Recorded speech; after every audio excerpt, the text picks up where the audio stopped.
नमस्कार दोस्तों, 17 फरवरी 2025 के द हिंदू के वोकैबुलरी में आपका स्वागत है। दोस्तों वोकैबुलरी के साथ साथ हम लोग ट्रिक भी देखते हैं, वन वर्ड सब्स्टिट्यूशन है वो भी देखते हैं, और दोस्तों एग्जाम ओरिएंटेड स्पेलिंग टेस्ट भी डेली हम लोग दोस्तों न्यूज़पेपर से देखते हैं। चलिए स्टार्ट करते हैं। आज का जो पहला वर्ड उसको ट्रिक के साथ पढ़ेंगे। तो दोस्तों सर्ज, देखिए सर्ज का मतलब क्या होता है? किसी चीज में अचानक वृद्धि और बहुत बड़ी वृद्धि। ठीक है, एक पहला मीनिंग।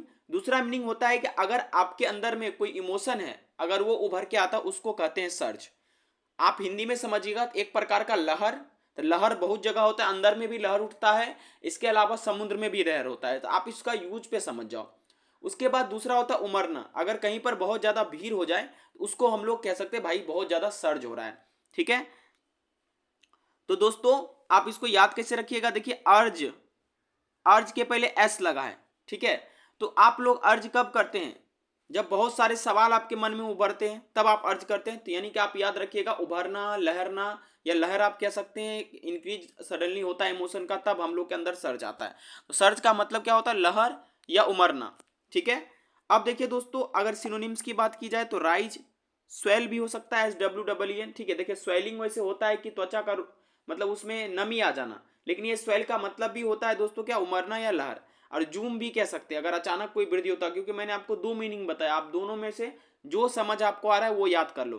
ठीक है, मैं तो कहूंगा दोनों याद कर लो, आपको काम आएगा। ठीक है, जैसे ये लिया कहाँ गया से दोस्तों, जो स्टैम्पीड हुआ है, स्टैम्पीड माने भगदड़। स्टैम्पीड का मतलब क्या होता है? भगदड़। कुंभ का जो भगदड़ हुआ है दिल्ली स्टेशन पे, स्टैम्पीड। ठीक है, उसी में से इस वर्ड को लिया गया है। जैसे announcement of special train led to a surge from one platform to another. ठीक है, तो दोस्तों क्या हुआ कि जो अनाउंसमेंट हुआ स्पेशल ट्रेन कुंभ के लिए, उसके वजह से क्या हुआ कि एक प्लेटफॉर्म से दूसरे प्लेटफॉर्म जाने के लिए दोस्तों लोग उमड़ पड़े, लोगों का भीड़ इकट्ठा हो गया, सबके अंदर में हलचल होने लगा। ठीक है, तो सर्ज का यहां पर एक मीनिंग हो सकता है। ठीक है, याद रहेगा। दूसरा है स्लेट। ठीक है, स्लेट जिसपे हम लोग लिखते हैं, लेकिन दोस्तों यहां पर स्लेट का मतलब क्या होगा? उम्मीद। एक स्लेट का मतलब उम्मीद होगा, और एक होगा आलोचना करना। जैसे आइसोलेटेड हर, किसी का क्रिटिसाइज करना, गाली देना भी कह सकते हैं। तो दो मीनिंग आप याद रखिएगा। यहां पर स्लेट का मतलब क्या हुआ दोस्तों? दो मीनिंग, एक तो उम्मीद कह सकते हैं, ठीक है, आलोचना कह सकते हैं, या गाली देना, या एक्सपेक्टेड भी कह सकते हैं। क्या कह सकते हैं दोस्तों? एक्सपेक्टेड, स्लेट का मतलब। ठीक है, शेड्यूल्ड और एक्सपेक्टेड, समझ में आया दोस्तों? इसका याद रहेगा SLAT। ठीक है, सोनू लेट हो गया, सोनू क्या हुआ? S for Sonu, Sonu late हो गया। इसकी वजह से हम उम्मीद रखे थे कि सोनू टाइम पर आएगा, एक्सपेक्ट किए थे, लेकिन लेट हो गया, तो उसको गाली देना सब शुरू किया, आलोचना करना शुरू कर दिया। ठीक है, तो दोनों याद रखिएगा। ये लिया कहां से गया है? तो सिनोनिम्स क्या हो गया? शेड्यूल और एक्सपेक्टेड हो गया। लिया गया है दोस्तों प्रयागराज जो एक्सप्रेस जो इंसिडेंट हुआ उससे। The Prayagraj Express slated to arrive at 10:10 PM। Slated का मतलब शेड्यूल्ड, स्लेटेड का मतलब शेड्यूल्ड, यहां पर क्या हो जाएगा? शेड्यूल्ड। 10:10 में शेड्यूल था। ठीक है, ओके। और उसके बाद कुछ और है दोस्तों, slitted to arrive eight 5 o'clock। एक और एग्जाम्पल देखते हैं। तो 5 बजे आने के लिए, एक दूसरा एग्जाम्पल ये अलग एग्जाम्पल, ये अलग एग्जाम्पल है। स्लेटेड का मतलब क्या हुआ दोस्तों? स्लेटेड का मतलब होगा शेड्यूल्ड, एक्सपेक्टेड, कितना बजे ये आएगा। ठीक है, चलिए दोस्तों स्पेलिंग टेस्ट डोज देख लेते हैं। पहला वर्ड है प्रीलिमिनरी, आप देख लीजिए। ठीक है, अकर्ड, अकर्ड में CCR होता है। डेवोटी में EE होता है। प्रेसनल, प्रेसनल जो होते हैं, पुलिस प्रेसनल जो होते हैं, वो उसमें NN होता है। ठीक है, आप याद रखिएगा, पर्सन पहले लिखिएगा। ठीक है, पर्सन में आप नल लगा दीजिएगा, क्या? नल, और ए को ई में बदल दीजिएगा, प्रेसनल हो गया। ठीक है, क्लियर दोस्तों। अब अगला स्पेलिंग है एम्बुलेंस, एम्बुलेंस आपको याद रहेगा। उसके बाद अगला स्पेलिंग है इक्विपमेंट, इक्विपमेंट याद भी रहेगा, जिसको उपकरण कहते हैं। अगला है अपॉर्चुनिटी, इसको याद कैसे करिएगा? ऑपोट, ऑपोट, स्पेलिंग याद करेंगे, ऑपोट यूनिटी, लास्ट में यूनिटी आता है। ठीक है, और मोबाइल आता है ना ओप्पो। ठीक है, तो अपॉर्चुनिटी याद रहेगा। उसके बाद नेबर, ठीक है, नेबर याद रहेगा। ओके, मोमेंटम आपको याद रखना है, सर्विलेंस याद रखना है। ठीक है दोस्तों, ये मोस्ट BBI कई बार एग्जाम में आता है। SUR ऐसे याद रखना आपको, VEI, LL याद रखना, LLANC। अब इसको 2-4 बार लिखोगे, आपको डेफिनेटली याद हो जाएगा दोस्तों, कोई दिक्कत नहीं होगा। ठीक है, तो चलिए दोस्तों, अगला जो वर्ड है टोपल। टोपल दोस्तों है, टोपल का मतलब होता है गिर पड़ना या लटपटाना, ठीक है। ये सारे के सारे वर्ड लिए गए हैं आपके महाकुंभ जो स्टैम्पीड हुआ है दिल्ली में, ठीक है, प्रयागराज एक्सप्रेस का, उससे लिया गया है। Passengers toppling over each other and being crushed to death, ठीक है। देखिए जो यात्री थे एक दूसरे पर क्या रहे थे, गिर पड़ रहे थे, लटपटा रहे थे, ठीक है। जैसे भीड़ में नहीं होता एक दूसरे पर गिर जाना, जिसके वजह से सब कुचल गए और मर गए, ठीक है। सांस लेने का भी जगह नहीं था। तो टोपल मतलब याद रखिएगा, टोपल का मतलब गिर पड़ना या लटपटाना, है ना। Passengers toppling over each other, ऐसे याद रखिएगा, पैसेंजर एक दूसरे पे टॉपल कर रहे थे, एक दूसरे पर गिर पड़ रहे थे, ठीक है। क्लियर है बात, याद रहेगा। अगला दोस्तों है, एक सेंटेंस समझ लेते हैं, कई बार एग्जाम में आ जाता है word, the court has acquitted the husband. देखिए एक्विटेड का मतलब क्या होगा, फ्री करना किसी को, किसी को कोई अगर गिल्टी है उसको फ्री कर देना, उसको बोलते हैं एक्विटेड। और कई बार अलग अलग कॉम्पिटिटिव एग्जाम में ये पूछा गया है, ठीक है। नेक्स्ट जो वर्ड है दोस्तों वो है एयरी, एयरी, ठीक है। एयरी मतलब होता है विचित्र और डरावना। आप ऐसे याद रख सकते हैं कि जो आदमी एयरी होता है, जिसका बड़ा बड़ा कान होता है, वो क्या होता है, विचित्र और डरावना होता है, ठीक है। एयरी आप कह सकते हैं विचित्र और डरावना, आप स्ट्रेंज कह सकते हैं, ठीक है। तो अनकैनी भी हो सकता है इसका सिनोनिम, सिनिस्टर भी हो सकता है, और अननेचुरल। जो चीज एयरी होगा वो नेचुरल नहीं हो सकता, क्योंकि जो चीज नेचुरल दिखने में अच्छा लगता है, ठीक है।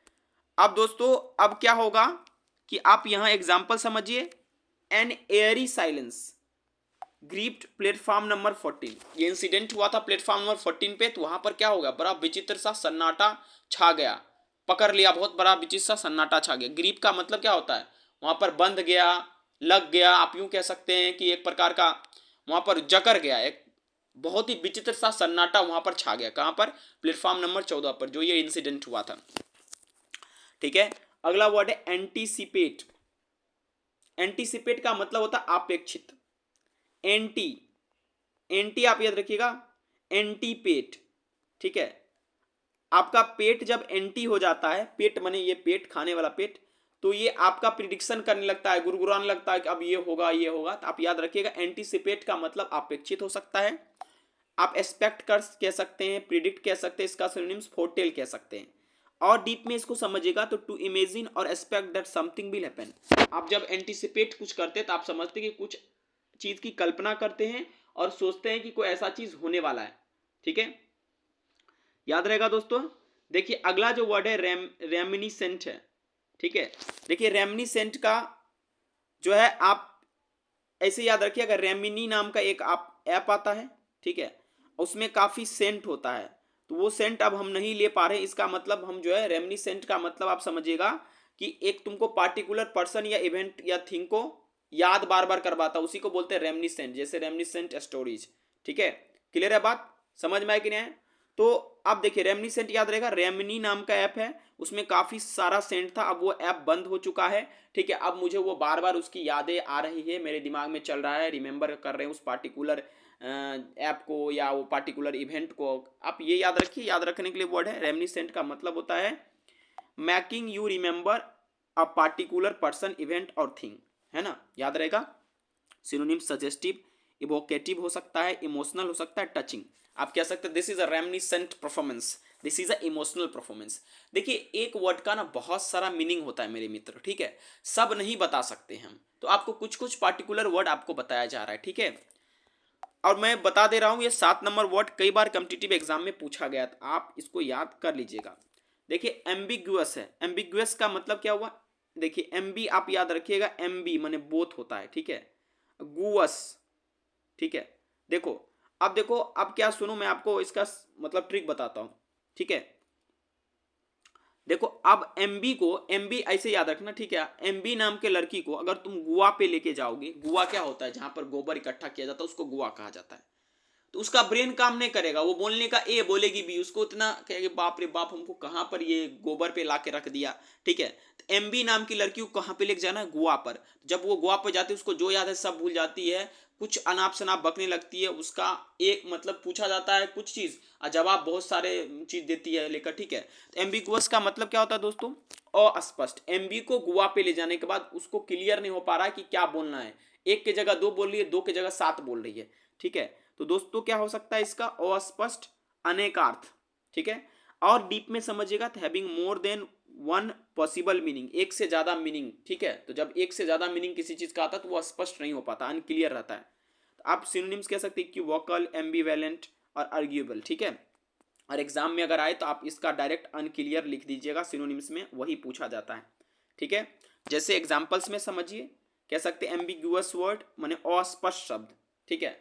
आपको जैसे कोई शब्द बोलता नहीं समझ में आता तो कह सकते यार ये दिस इज एम्बिगुअस वर्ड, ठीक है, ये अस्पष्ट शब्द है, इसका कोई क्लियर मीनिंग नहीं है, ठीक है। देखिए अगला जो वर्ड है दोस्तों वो है स्टार्क। स्टार्क को कैसे याद रखिएगा, देखिए सबसे पहले स्टार्क का मतलब होता है कड़ा, दृढ़।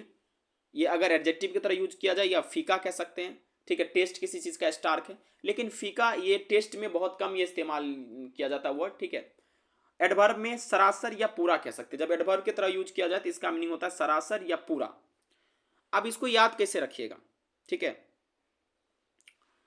देखिए इसको स्टार्क, मिचेल स्टार्क नाम का एक क्या है बॉलर है, जिसके लास्ट में RC लगता है, तो वो क्या है बहुत ही कड़ा बॉलर है, उस बहुत ही दृढ़ निश्चय बॉलर है, ठीक है। उसको पूरा खेलना मुश्किल है, ठीक है।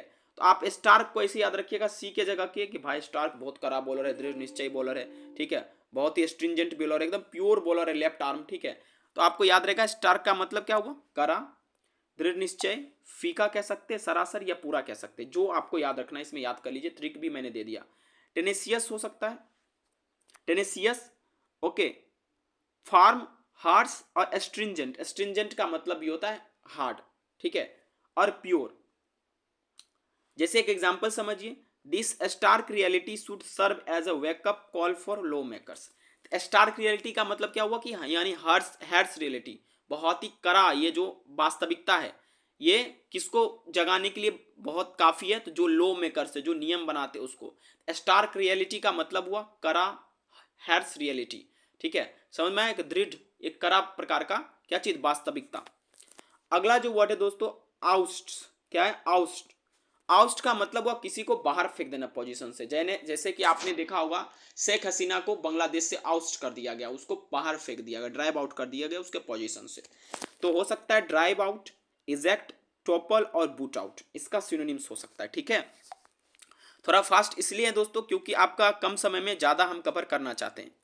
अगला है जीनोसाइड। देखो जीनोसाइड का मतलब सीधा होता है कि एक पार्टिकुलर किसी ग्रुप के किलिंग को मारना, उसको कहते हैं जीनोसाइड। जैसे हिटलर ने किया था genocide, a form of one sided mass killing in which a state or other authority intends to destroy or a group. जैसे कि मतलब कोई स्टेट हो गया, वो पार्टिकुलर ग्रुप को पकड़ पकड़ के मार रहा, उसी को कहते हैं जीनोसाइड। क्या कहते हैं, जीनोसाइड। एक पार्टिकुलर ग्रुप या रेस को पकड़ के मारा, उसी को जीनोसाइड कहते हैं, जैसे हिटलर ने जीनोसाइड किया था। चलिए आई होप ये आप 10 वर्ड समझ गए होंगे दोस्तों। अब हम जो है इसका एक बार आपको रिवीजन करा देते हैं। सर्ज का मतलब क्या हुआ, लहर या उमड़ना, एक सडन इंक्रीज कह सकते हैं, राइज कह सकते हैं, ठीक है। स्लेट का मतलब हुआ उम्मीद, एक्सपेक्टेड या आलोचना कह सकते हैं। स्पेलिंग टेस्ट में था preliminary, awkward, devotee, personal, ambulance, equipment, opportunities, neighbour, momentum and surveillance. Topple का मतलब गिर पड़ना या लटपटाना। एक्वेटेड का मतलब फ्री करना। एयरी का माने विचित्र और डरावना। एंटीसिपेट का मतलब अपेक्षित, ठीक है। जैसे आप एग्जांपल मैंने बताया एंटी आपका पेट हो गया, तो यानी कि कुछ बता रहा है, एक्सपेक्ट कर रहा है। एमनिसेंट का मतलब हुआ कि कोई पार्टिकुलर इवेंट आपको याद दिलवाना। एम्बिगुअस का माने अस्पष्ट होगा। स्टार्क का माने दृढ़, हार्ड आप कह सकते हैं, जैसे मिचेल स्टार्क का बॉल खेलना मुश्किल है, दृढ़ है, हार्श है, ठीक है। ऑस्ट का मतलब हो जाएगा इजेक्ट करना। जीनोसाइड एक पार्टिकुलर रेस का किलिंग एक स्टेट द्वारा। आई होप ये सारे के सारे वर्ड आपका क्लियर हो गया होगा दोस्तों। अगर ये वीडियो आपको अच्छा लग रहा है तो लाइक जरूर कीजिए। आप लोग लाइक कोई नहीं करते हैं किसी भी वीडियो को, प्लीज़ लाइक कीजिए, शेयर कीजिए वीडियो को और चैनल को सब्सक्राइब भी कीजिए। Thank you very much for watching this video.